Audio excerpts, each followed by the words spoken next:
Hi there, welcome to Board Game Barrister, our local game shop in Milwaukee, Wisconsin. I'm Andy, and I'm here with Ian and Elizabeth, and today we're talking KARIBA, a tiny little card game about animals at a watering hole. We're going to play out animals to that watering hole to scare away other animals for points. Let's get into it. Welcome to KARIBA from Helvetique Games, where we're going to be playing animals out around a watering hole, trying to scare off other animals to collect points. To get started, we're going to assemble this little watering hole puzzle board in the center of our table, and we'll deal each player 5 cards. The player to the left of the dealer is going to be our first player, and we're off to the races. On each of your turns, you're going to pick one of the animals in your hand, and you're going to play one or more cards of that animal type. So for instance, I could play my 1 mouse if I wanted to, and I'm going to do that by playing it in its respective spot around the watering hole that matches its value of 1. Alternately, if I chose rhinos, I could play 1 or 2 of my rhinos this turn. So let's say I wanted to play 2 rhinos. I'll put them out here alongside the 7, and after that 1 play for your turn, you're going to refresh your hand by drawing cards off the top of the deck until you have 5 in hand. Then it'll be the next player's turn, and they'll play out 1 or more cards and refresh their hand, and so on and so forth, till eventually the table might look a little bit more like this. Now the real action picks up once a player plays a 3rd matching animal into any of these rows. So if I played a rhino right now, we see that there are at least 3 rhinos in this area, which means those rhinos are now going to scare away the next animal in descending order from their number. So rhinos are a 7, and we're going to start counting down from there until we find another animal type to scare away. Counting down to 6, we see that there are cheetahs here at the watering hole. We're going to scare away the entire stack of cheetahs, and we're going to do that by flipping them face over and collecting those cards as points for the end of the game. And now there's a nice stack of rhinos there that potentially elephants could scare away if we played a 3rd elephant. But I want to look at what happens if somebody happens to play a 4th rhino. Once again, every time you make your play for a turn, we're going to see if there are 3 or more animals in the stack you played into, and there are. So playing a 4th rhino means we once again get to count down from 7 and see what we get to scare away. In this case, we have no cheetahs, we have no zebras, which are the 5, but we do have 1 giraffe, and we're going to scare away that giraffe. Now you might be saying to yourself, well, the elephant is an 8 and that's the highest card in the game, how could you possibly scare that away?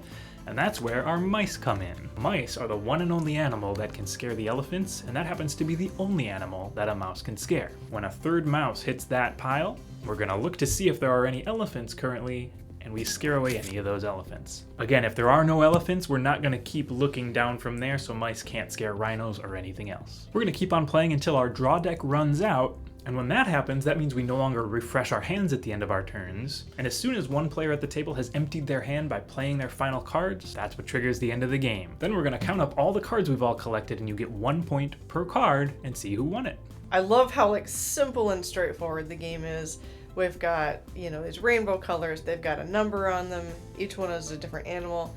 There's nothing confusing about this game. Yeah, I think it's great. We were just saying almost anybody can jump into this thing and have fun with it, whether you want to put some thought behind it or you just want to, donk cards onto the table and hope that you can get big old stacks when you get them.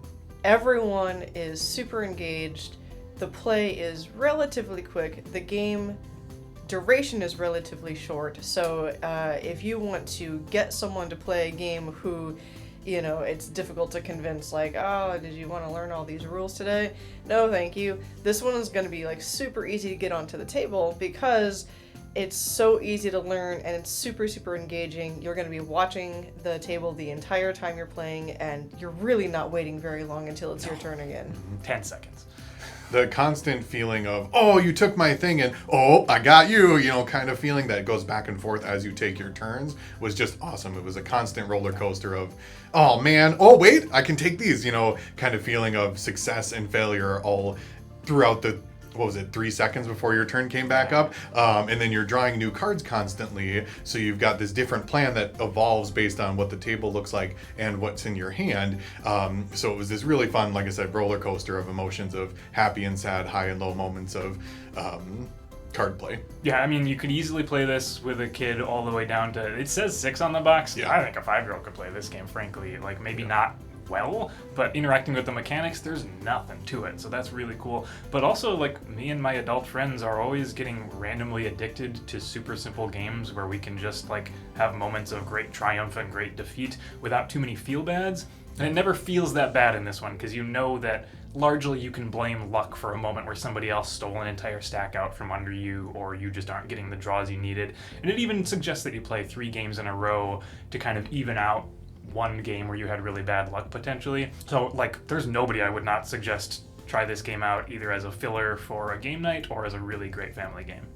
Probably like the most interesting point of tension for this game is like, do I hold my cards and wait for this, pile to get bigger so I can get a big claim, or do I just play it now and take what I can get? Because if I wait too long, someone else is gonna nab it.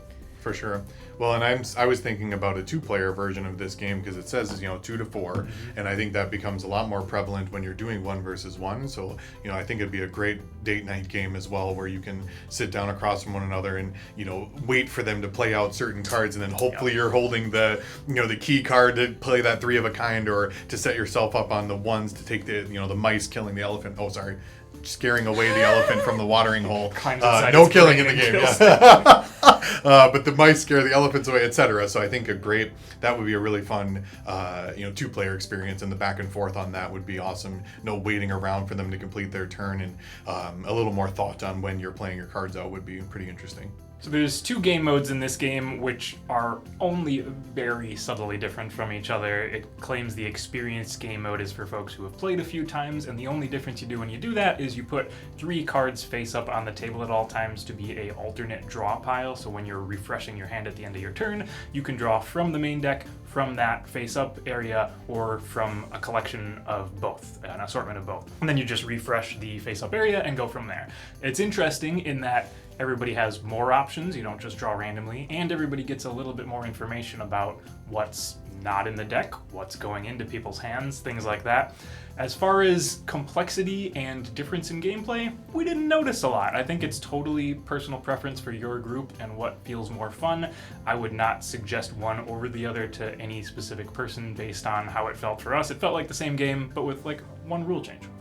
I do think that if we had started without knowing the rules in our first round with the face-up cards, it would have taken us a lot longer to play, and probably a lot more thought would have been put into it. But as soon as we know that it's a quick play, somewhat random when you're going to get your wins type card game, that 3rd round was about perfect to add that complexity. I do think adding it after playing a couple was the right suggestion in the rules. Yeah.